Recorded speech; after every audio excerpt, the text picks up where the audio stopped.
شب قدر شب قدر شب بسم اللہ الرحمن الرحیم نحمده ونصلی علی رسولہ الکریم اما بعد فاعوذ باللہ من الشیطان الرجیم بسم اللہ الرحمن الرحیم انا انزلناہ فی لیلۃ القدر وما ادراک ما لیلۃ القدر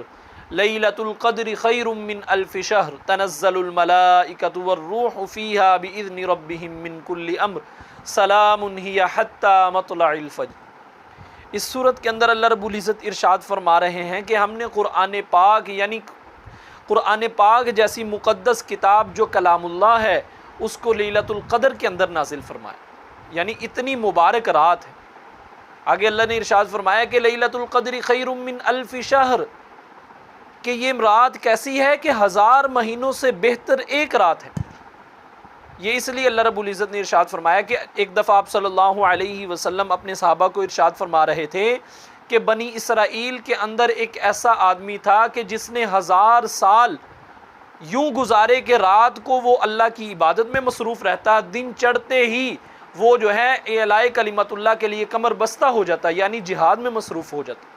1000 مہینے اس نے ایسے گزارے۔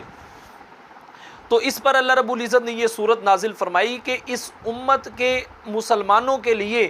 ایک رات کی عبادت اس بنی اسرائیل کے آدمی کے 1000 مہینوں سے بھی بہتر ہے۔ 1000 مہینے یعنی 83 سال اور 4 ماہ کی عبادت سے بہتر ایک رات کی عبادت۔ اس لیے میرے محترم بھائیوں اور دوستوں، ہمیں اس رات کو تلاش کر کے اس کی قدر کرنی چاہیے۔ اب پھر دوسری جگہ اللہ رب العزت نے سورۃ دخان کے اندر 25ویں پارے میں ارشاد فرمایا اسی رات کے بارے میں، انا انزلناہ فی لیلۃ مبارکہ، کہ یہ رات مبارک رات ہے۔ تو اب لیلۃ القدر خیر من الف شہر فرمایا کہ قدر کے معنی علماء کرام فرماتے ہیں کہ 2 ہیں، ایک تو